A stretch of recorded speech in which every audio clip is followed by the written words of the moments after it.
Hey guys, what's going on? For today's video, I'm going to go over the new Warframe Augments. In the most recent PC hotfix, DE has added 4 new Warframe Augments for Nidus, Harrow, Octavia, and Ivara. For this video, I'm going to explain how they work and go over my first impressions of them. The builds you're going to see in this video are definitely not complete, and I've simply designed them just to show off the Augments themselves. But my hope is that by watching this video, you'll be able to decide whether or not to buy them for Rep or Platinum. Alright, so let's start out with the Nidus Augment Insatiable. Insatiable is an augment for Nidus' 4th ability, Ravenous. Ravenous is an ability that allows Nidus to spread out infestation across the ground.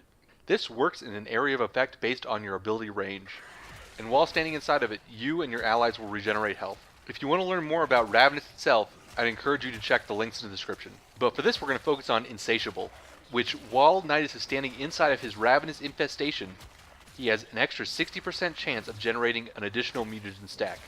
This means that by standing in it while using Nidus' 1st and 2nd ability, you can generate mutagen stacks extremely quickly. Here you see me using it on high-level corrupted enemies. This is simply a good, clean example of how fast you can rack up stacks. In most content, enemies won't be tanky enough to stack up stacks like this, but I think it gives a good example of how this augment works. As you can see, I've stopped attacking, and my stacks are still catching up.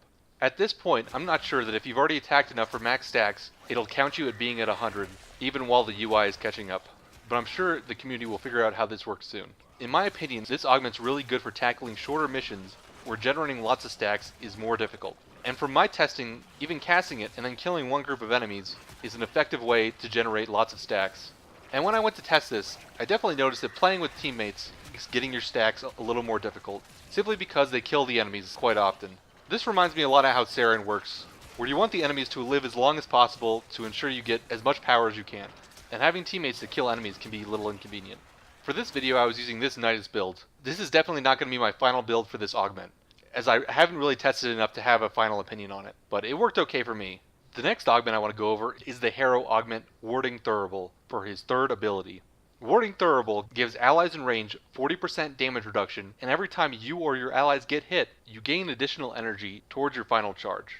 Overall, I found this augment fairly underwhelming. The best part of it is the 40% damage reduction while channeling. The ability to increase your energy gain on kill is fairly useless, considering even having a moderate amount like 5 energy per kill will be enough to sustain most Harrow builds. And especially when augments like Lasting Covenant exist, I find it difficult to justify using Warding Thruible, because for me personally, I always want to have Lasting Covenant in my Duration Harrow build. But if you're having trouble generating enough energy as Harrow, and maybe want to provide a little bit of support utility to your teammates with the damage reduction, you might want to pick up this augment. Alright, next up we're going to talk about Octavia's new augment, Partitioned Mallet. This is an augment for her 1st ability, Mallet. Mallet is essentially a music device that Octavia throws down, which attracts enemy fire and absorbs all enemy damage, and then reflects it back to those enemies with the beat. If you want to learn more about how Mallet works, please check the description below. But the augment itself is fairly straightforward. What this does is it allows you to create 2 mallets instead of 1. Each of these mallets is going to have half the range that your mallet will normally have.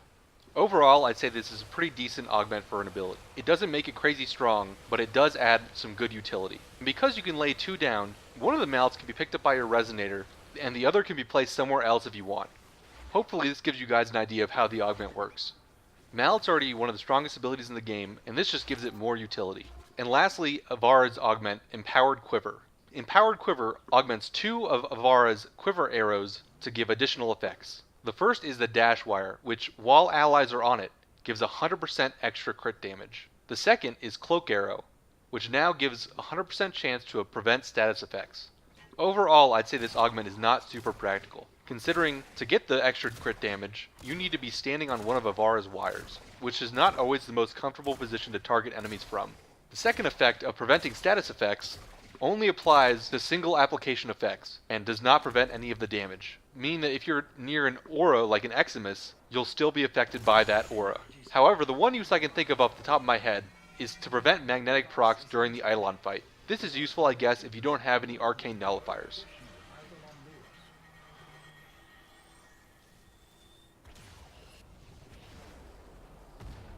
You can see that after I transfer back into my Warframe, I haven't lost any energy.